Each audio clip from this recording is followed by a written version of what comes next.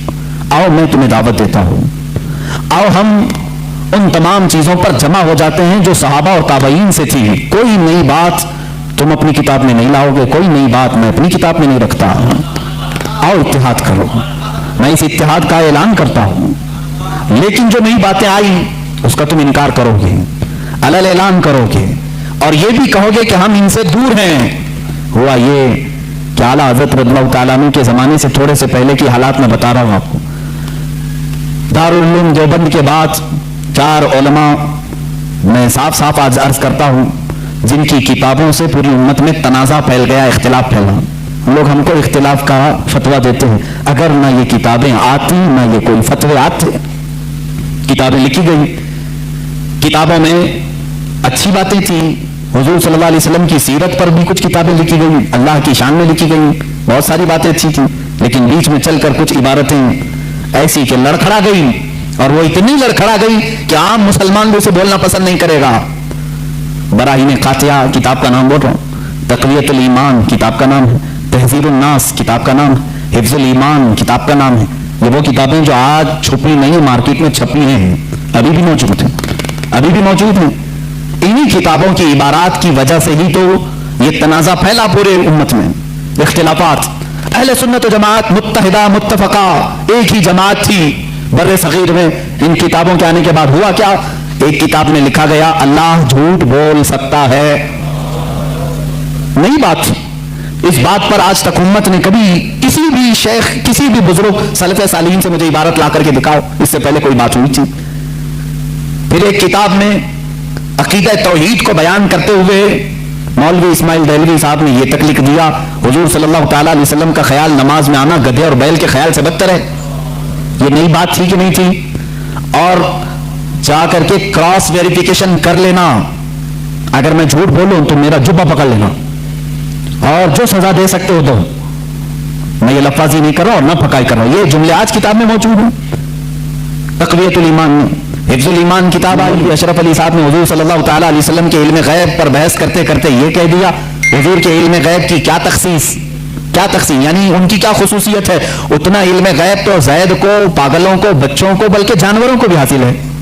شیطان کا علم غیب تو قرآن سے ثابت ہے, انہوں نے کہا شیطان کا علم غیب قرآن سے ثابت ہے. حضور صلی اللہ علیہ وسلم کے علم غیب کی کیا خصوصیت ہے, یعنی برابر ہو گئے. شیطان کو جتنا علم ہے اتنا ہی محمد صلی اللہ علیہ وسلم کو. میرے عزیزو, کیا یہ باتیں دل پر نہیں لگتی مسلمانوں کی؟ یہ عبارتیں آئی, کتابوں میں لکھی گئی, اور بڑا فتنہ یہاں سے بھی ہوا مولوی قاسم نانوتوی صاحب کی کتاب سے, کہ انہوں نے یہ بھی لکھا کہ بالفرض بعد زمانے نبی کے اگر کوئی دوسرا نبی پیدا ہو گیا تو حضور کے خاتم النبیین ہونے میں کوئی فرق نہیں آئے گا. یعنی کوئی دوسرا نبی پیدا ہو سکتا ہے, اگر ہو گیا, اگر مگر کی بات ہی چھوڑو. جب حضور نے 1400 سال پہلے کہہ دیا, فرما دیا کہ میرے بعد کوئی نبی نہیں ہو سکتا, تو نہیں ہوگا. آپ کتاب میں یہ نئی بات لکھنے کی کیوں ضرورت پیش کی؟